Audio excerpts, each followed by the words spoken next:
Well, Rick, just taking a look at some cuts today, but what can you say about the group in front of you that you have now?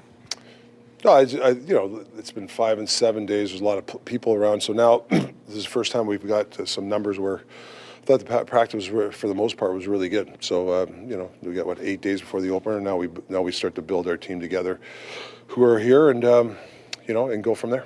Rick, how intense are these next 8 days going to be? Because you really haven't had that much of a veteran lineup in any of the games that you've played. A lot of guys have only played one game. How do you see it playing out?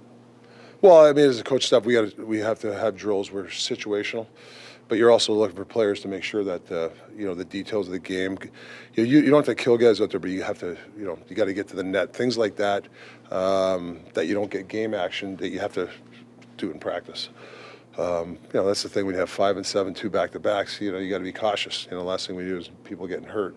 But saying that, these next 8 days we got to strategically how we're going to do it, and a couple of days off in between, and we'll get ready for the season. What did Leer Macky show you, Rick, and how can he benefit from going backwards? He's just a sneaky guy. Got a great shot. He's a talented kid. He's when you look in the organization, you're looking for those type of guys. Game changers. He's obviously he's knocking at the door. But there's good things in Abbotsford. He's got a good coach in Manny. Could play a little inside more. Come up. He even said to us today, more 50-50 pucks. He's got to win. That's the next level for him. But who knows? He might be back in 30 days, or might back at the end of the year. I don't know. But we got to make sure that he gets the proper development and the proper coaching, and he's going to get that down. We get excited by the Baines goal, and then what Ratu's done in the circle, and with his release. But it's much more than that. Why they're still here, right? Well, yeah. I mean, Rat's centerman takes draws. He's.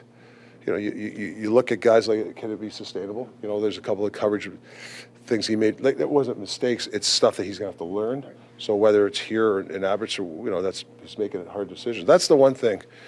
2 years ago, there wasn't really hard decisions. Now there are. So you got to credit Jim and Patrick for creating, and RJ, Ryan Johnson, creating some more depth. So then harder decisions. 2 years ago, I don't think there was many hard decisions. I know you've had a pretty good relationship and some respect for Phil. Did you just have it's a hard one. Yeah, how tough is that? Yeah, I mean he's a solid guy. He's had a really good camp. There's numbers involved. There's a lot more to it. The cap and this and that. There's a lot of LTR is over my head. But I don't think I hope he doesn't get picked up. To be honest with you. But he's a guy that I still think if he doesn't get picked, he's in the mix. He's just an unreal guy. So that's a tough one. What about Pius Suter today? Just where was Pius? Yeah, he's being evaluated. He got banged up there, I think, on the scuffle there. I think so. He's getting evaluated. Do you have an update on Rose? He's feeling a bit better with the concussion, but it's those things 2 days from now, or he can feel better. So I really don't. You talked yesterday about JT Miller wanting to work on work on stuff during camp, and that's why he hadn't played. You said, is he going to play on Friday? Yeah, he'll play Friday. He's not dealing with it, though, is he? No, there's just certain things that I want him to be ready for. He came in great shape, and I just didn't want to jeopardize a couple little things. It's not injury-wise, and he's, I don't think he's ever had a bad practice. He's pushing the pace out there, so I'm not worried about him. How many tough decisions do you think you still have ahead of you with what we've seen?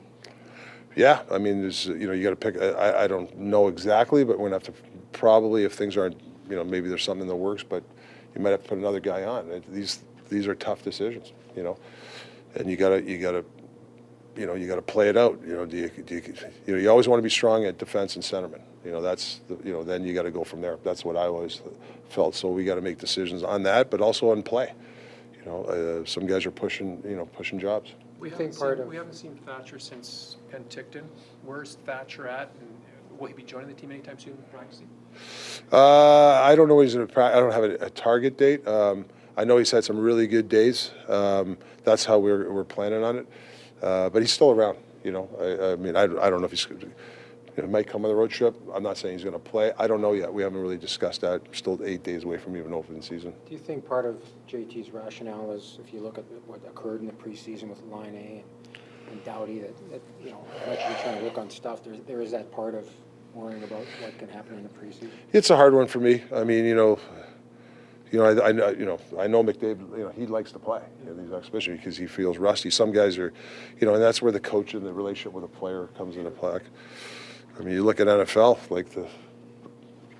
it seems like the stars that didn't practice in training camp, that those two teams are struggling. So, I mean, there's a give and take. I don't think you can. I don't know what the right decision is. If you play a guy a couple of games, he gets hurt. Why'd you play him? If you don't play him, he's rusty. Why?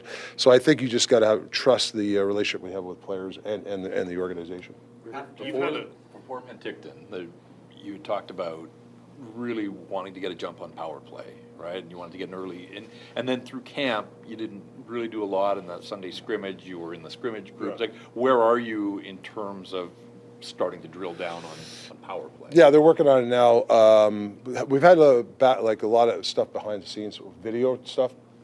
Not as much ice on the one time we did in. When the problem is there's only 50 guys around. It's really hard to get their group together. So these 8 days will get a lot of practice time. And but what I like is the guys have on even their own have gone to the video room and have discussed stuff. Yogi's really done a nice job of giving them a plan. So we'll start to dial into that more and more. Is it important to see? To work with Manny Malhotra a lot throughout training camp and preseason. Now I'm just curious, with their camp starting tomorrow, what have you liked about the relationship building between you and Manny? Well, he's a very studious guy. Like he's when he's around or in our meetings, he's taking a lot of notes. I want to make sure that he has his own style too. I believe that you'd like 85% of the system to be yours. The continuity with the organization, the players, so when they come up, they know what they're doing. I think that's helped last year too, the Abbotsford guys. Saying that, the 15%, I think he's got to do his own stuff. Creativity, if he believes in something, I think he should do it. It shouldn't be coming from me. So I think Manny's that type of guy. He's a very, he might be doing some ideas down there where I'm like, wow, I like that, and we'll bring it up here. Because it happened last year a couple times. I've used some of the stuff that the guys down there have done that have helped me as a coach. Sprong on the Patterson line today. What do you see as his role if he goes with those guys? How can he complement them and have success? Yeah, Spronger's. I've liked his camp so far. He's we've still got a ways to go. Coverages, things like that. But he's done a nice job in the sense. He hasn't been on the ice where he's given up grade A's. I've seen him really diligently trying to understand. He's always asking questions. I think there's a lot of potential there, and if him and Petey and Jake can, if they can stay together, and it could be a damn good line for us. But they got to make sure that they play inside and they come up with loose pucks too. It can't be all perimeter hockey, and that's why me and Sprong are talking about that today. Rick, how's Dakota Joshua's well-being? How is he doing?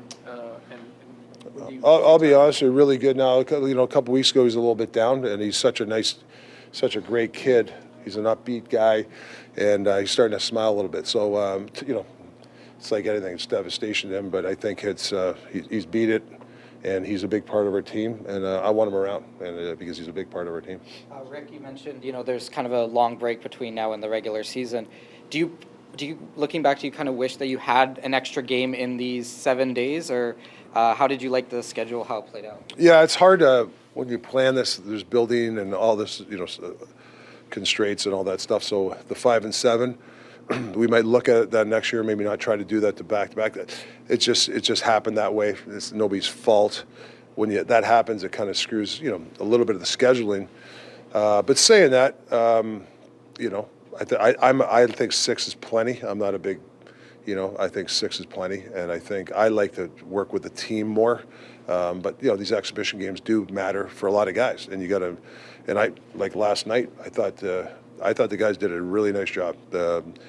It was more of a system game. I thought the guys played the system, and that's why we hung in there against a team that almost went to the final. One goal from winning the Stanley Cup. I know it's exhibition, but I just like the way the guys hung in there and played the system. Rick, did you keep as many guys around this long because guys have been battling, or did you want to get a look at guys? Well, I think it's battling, and I think it's 5 and 7. I think whether. But a lot of it's battling. A lot of guys are, guys are pushing, So I think, the only way you're going to push or elevate your team is get guys pushing from underneath, from the side, everywhere. And I saw that, and then that's where jobs are on the line.